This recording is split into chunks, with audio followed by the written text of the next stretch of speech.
श्री गणेशाय नमः। पुरुषोत्तम मास कृष्ण पक्ष की एकादशी परमा एकादशी। इसकी कथा इस प्रकार से है।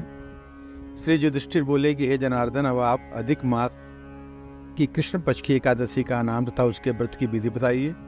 श्री कृष्ण भगवान बोले, हे राजन, इस एकादशी का नाम परमा है। इसके व्रत करने से समस्त पाप क्षय होकर के इस लोक में सुख तथा परलोक में मुक्ति मिलती है। इसका व्रत पूर्वोक्त विधि से करना चाहिए और भगवान विष्णु की पूजा धूप दीप नैवेद्य पुष्प आदि से करनी चाहिए। इस एकादशी के विषय की मनोहर कथा जो कि महर्षियों के साथ काम्पिल्य नगरी में हुई थी बताता हूँ, ध्यान से सुनो। काम्पिल्य नगर में सुमेधा नाम के एक ब्राह्मण रहता था। उसकी स्त्री अत्यंत पवित्र तथा पतिव्रता थी। वो किसी पूर्व पाप के कारण अत्यंत दरिद्र थी। उसे भिक्षा मांगने पर भी नहीं मिलती थी। वो सदैव वस्त्रों से रहित होते हुए भी अपने पति की सेवा करती रहती थी।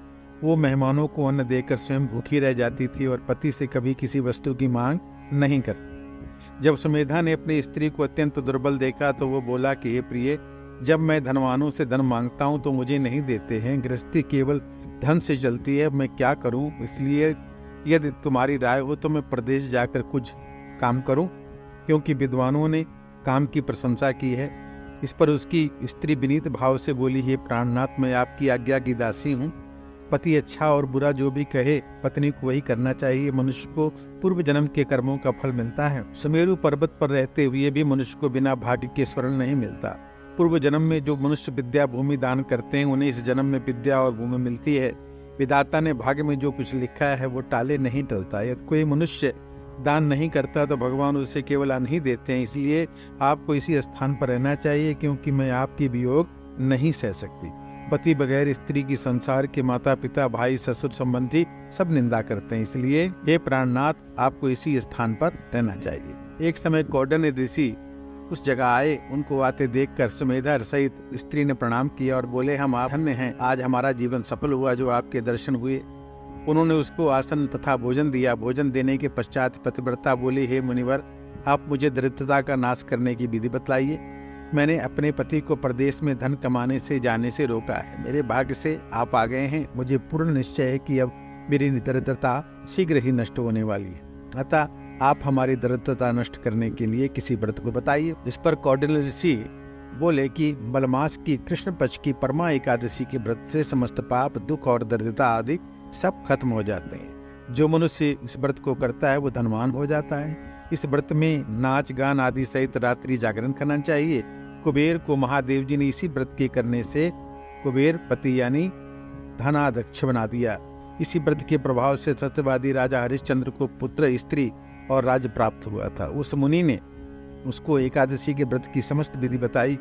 ये मुनि फिर बोले कि हे ब्राह्मणी, पंचरात्रि व्रत कर इससे भी अधिक उत्तम है।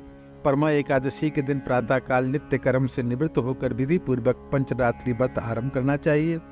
जो मनुष्य 5 दिन तक निर्जल व्रत रखते हैं वे अपने माता पिता स्त्री सहित स्वर्गलोक को जाते हैं। जो 5 दिन तक संध्या को ही भोजन करते हैं वे स्वर्गलोक जाते हैं। जो मनुष्य स्नान करके 5 दिन तक ब्राह्मणों को भोजन कराते हैं उन्हें समस्त संसार के भोजन कराने का फल मिलता है। इस व्रत में जो घोड़े का दान करते हैं उन्हें तीनों लोकों के दान का फल मिल जाता है। जो मनुष्य उत्तम ब्राह्मण को तिल सहित दान करते हैं वे तुल की संख्या के बराबर विष्णुलोक में रहते हैं। जो घी का पात्र दान करते हैं वो सूर्य लोक को जाते हैं। जो 5 दिन तक ब्रह्मचर्य पूर्वक रहते हैं वे देवांगनाओं के साथ स्वर्ग में जाते हैं। हे ब्राह्मणी, तुम अपने पति के साथ इसी व्रत को करो, इससे तुम्हें सिद्धि जरूर मिलेगी और अंत में स्वर्ग की प्राप्ति होगी। कौंडिन्य ऋषि के कहे अनुसार उन्होंने परमा एकादशी का 5 दिन तक व्रत किया। व्रत समाप्त होने पर उसने देखा कि राजकुमार उसके सामने खड़े हैं। राजकुमार ने एक उत्तम घर जो सब वस्तुओं से सजा हुआ था रहने के लिए उन्हें दिया। राजकुमार उसको एक गांव देख करके अपने महल को चले गए। वो दोनों इस व्रत के प्रभाव से इस लोक में अनंत सुख को भोग कर अंत में स्वर्गलोक को चले गए। श्री कृष्ण भगवान कहते, राजन, जो मनुष्य परमा एकादशी का व्रत करता है उसे समस्त तीर्थों यज्ञों आदि का फल मिलता है। जिस प्रकार संसार में 2 पैरों वालों में ब्राह्मण, 4 पैरों वालों में गाय, देवताओं में इंद्र श्रेष्ठ है, उसी प्रकार महीनों में ये अधिक मास उत्तम है। इस महीने में पंचरात्रि अत्यंत पुण्य देने वाली है।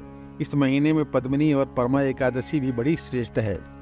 उनके व्रत में समस्त पाप नष्ट हो जाते हैं। अतः दुर्लभ मनुष्य को एक व्रत जरूर करना चाहिए। जो मनुष्य अधिक मास स्नान तथा एकादशी व्रत नहीं करते उन्हें आत्महत्या का पाप लगता है। ये मनुष्य जो नहीं बड़े पुण्य से मिलते, इसलिए मनुष्य को एकादशी का व्रत जरूर करना चाहिए। हे युधिष्ठिर, जो आपने मुझसे पूछा था सो मैंने आपको बता दिया। अब आप इस व्रत को भक्ति पूर्वक कीजिए। जो मनुष्य अधिक मास की परमा एकादशी का व्रत करते हैं वो स्वर्गलोक में जाकर के इंद्र के समान सुख को भोगते हुए तीनों लोकों में वंदनीय। इति एकादशी महात्म संपूर्ण। बोलो बांके बिहारी लाल की जय।